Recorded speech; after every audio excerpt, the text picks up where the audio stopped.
Exactement. C'est une première ici à l'occasion de la semaine des copistes. On ne copie plus seulement des tableaux, on ouvre aussi la porte aux artistes, aux sculpteurs. Elisabeth, vous en êtes? Oui, Et vous êtes ravie?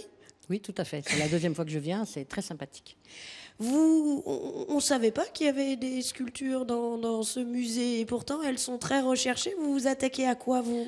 Je m'attaque à la tête, le buste de Gustave Courbet, a été réalisé par un de ses amis sculpteurs qui s'appelait Leboeuf.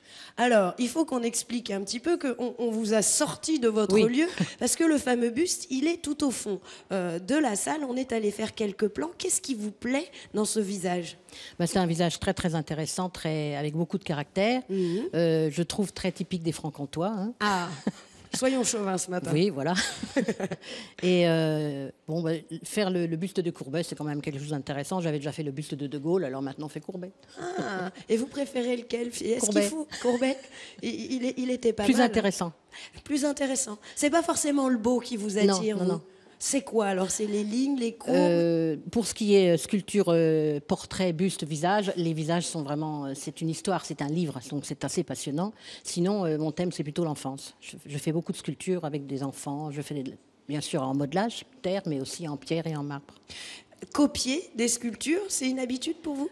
Non, c'est à l'occasion, quand on me demande, je fais des portraits d'enfants parfois, mais j'aime beaucoup inventer. Mais copier, c'est vraiment une formidable école. On apprend énormément et chaque portrait réussi nous apporte déjà un plus. Donc c'est passionnant. Qu'est-ce qui est réussi dans l'original de cette sculpture? Qu'est-ce que vous trouvez particulièrement bien fait Sur sur l'original et que vous allez tenter de reproduire? Il a réussi à faire beaucoup de dignité, de prestance. C'est vrai. Et je trouve que le visage est très très beau. Il est bon, c'est un plâtre. Moi, en réalisé en marbre, c'est encore mieux. Mais je trouve vraiment il y a une présence. La terre, c'est difficile. Qu'est-ce que ça sèche au fur et à mesure? C'est du modelage. C'est du modelage. Difficile, non, parce qu'on a la chance d'avoir droit à l'erreur, on rajoute. Alors qu'en taille, on ne peut pas rajouter. Si on enlevait trop, c'est perdu. Mais la terre, c'est passionnant parce que c'est modulable et qu'en plus, ça a un petit côté très, très, très sensuel aussi.